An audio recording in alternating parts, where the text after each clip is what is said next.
vous la mettiez uniquement dans le Seigneur seul.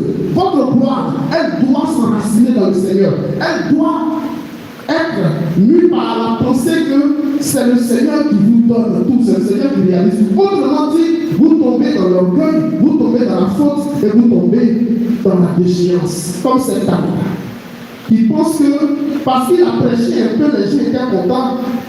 Voilà, c'est lui. C'est son intelligence, c'est sa force et sa beauté qui lui vendent tout cela. Parce qu'il est passé et les gens l'ont ovationné, il a oublié la véritable raison de l'attention qui lui était portée.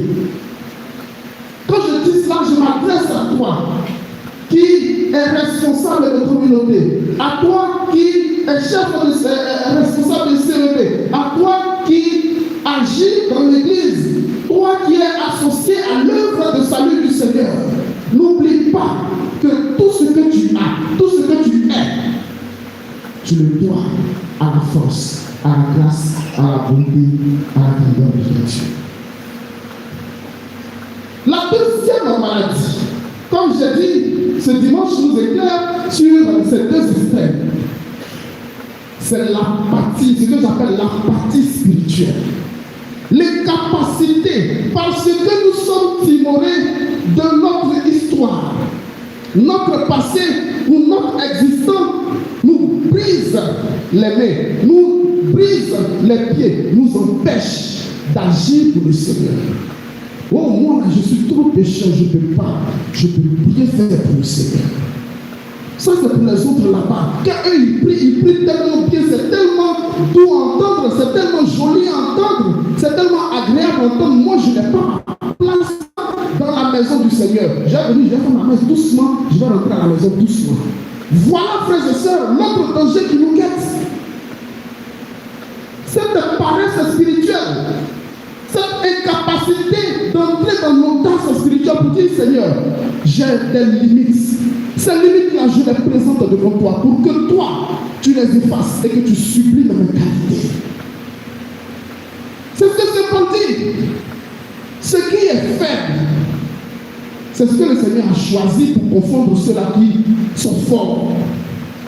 Ce qui est fou, ce qui est inintelligent, permettez-moi cette expression, c'est ça que le Seigneur a choisi pour confondre ceux-là qui s'estiment sages.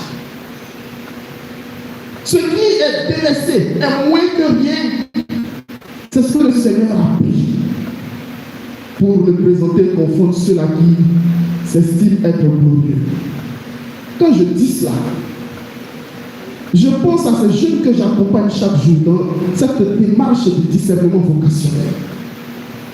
Qui viennent me dire, mon père, moi, je ne sais pas parler. Je ne sais pas parler. Mon père, moi, j'ai honte de me tenir devant les gens.